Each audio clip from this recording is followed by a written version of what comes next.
আর মাত্র কয়েক ঘন্টার অপেক্ষা, এরপরেই অযোধ্যার রাম মন্দিরে প্রাণ প্রতিষ্ঠা হবে ভগবান রামলালার।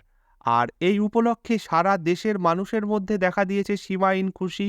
দেশে যেন এক অকাল দিওয়ালি লেগে গেছে। আর এই আনন্দে ভারতের বিভিন্ন প্রান্ত থেকে রামলালার জন্য আসছে উপহার। ছত্তিশগড়ের সিএম বিষ্ণু দেও সাই ৩০০ টন চাল পাঠিয়েছেন রাম মন্দিরের উদ্বোধনী অনুষ্ঠান উপলক্ষে। লখনৌর সবজি ব্যবসায়ী অনিল কুমার সাউ নিজের হাতে তৈরি বড় আকারের একটি ওয়াল ক্লক পাঠিয়েছেন রাম মন্দিরে স্থাপনের জন্য। এটিতে একসাথে ৮টি দেশের সময় দেখা যাবে।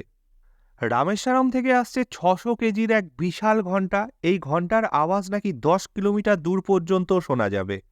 আলিগড়ের সত্যপ্রকাশ শর্মা এবং তার স্ত্রী রাম মন্দিরকে উপহার দেওয়ার জন্য তৈরি করেছেন ৪০০ কেজির বিশাল এক তালা।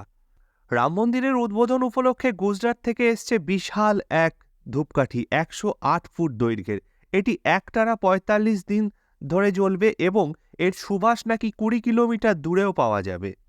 পার্শ্ববর্তী দেশ নেপালের জনকপুর থেকে তাদের প্রিয় জামাই রামলালার জন্য এসছে নানা উপহার, সাথে রয়েছে সুস্বাদু মিষ্টিও। রাম মন্দিরের উদ্বোধন নিয়ে আপনারা কতটা এক্সাইটেড অবশ্যই কমেন্টে জানিয়ে যাবেন।